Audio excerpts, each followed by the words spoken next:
Hi, Liver Flush Man here again. Today I'm going to be talking about people that have got their gallbladders removed and whether they should do a liver and gallbladder flush. The answer is yes. Yes, they should, because typically the liver produces the stones and then it's dumped into the gallbladder. The gallbladder can also form stones through coagulated bile forming and thickening and creating these stones over a long period of time. But the problem is that if you have gallbladder stones, you have liver stones too. So if your gallbladder is removed, what happens is, because the gallbladder concentrates and stores the bile that the liver produces and uses it for digestion in the intestines when we eat food, and the hydrochloric acid of the stomach is very acidic, so that alkaline bile creates a perfect terrain in the intestines for absorption of nutrients and to maintain the immune system.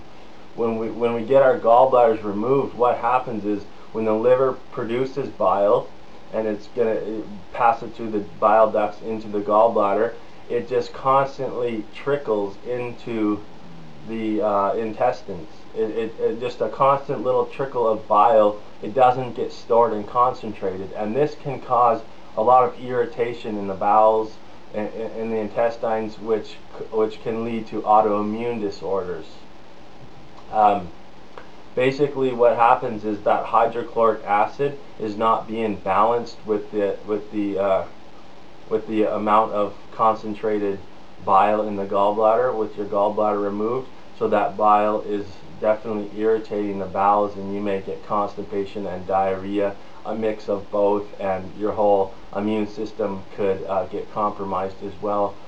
So what happens is, because the problem that you had a gallbladder problem in the first place is a big sign that your liver also has problems and basically is congested with stones.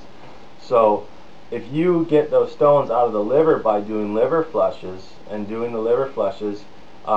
also when you're doing the liver flush, because the liver flush produces a lot of bile, is released from the fat of the olive oil, that is also, going into the intestines and helping with bad bacteria, helping with the terrain, and this is bringing more, because there's a lack of bile, because the gallbladder is what stores and concentrates the bile. So when you do the liver flush, when you get all those stones out, the more liver flushes you do, the better bile flow your liver has. And so especially people with gallbladder removed should do liver flushes, especially so, because that way, when these liver stones are removed out of the liver, the bile flow is stronger, and therefore the body gets more bile in the intestines to balance that acid-alkaline ratio. Alright, so bile is very important for our immune system and for digestive system and for assimilating and digesting food. And so if you have had your gallbladder removed, there's a good chance that your liver also has a lot of stones and has problems, and there's a lack of bile flow. So by doing liver flushes, you increase the bile flow, and therefore you increase your health in the intestinal system. Alright, thank you, Liver Flush Man.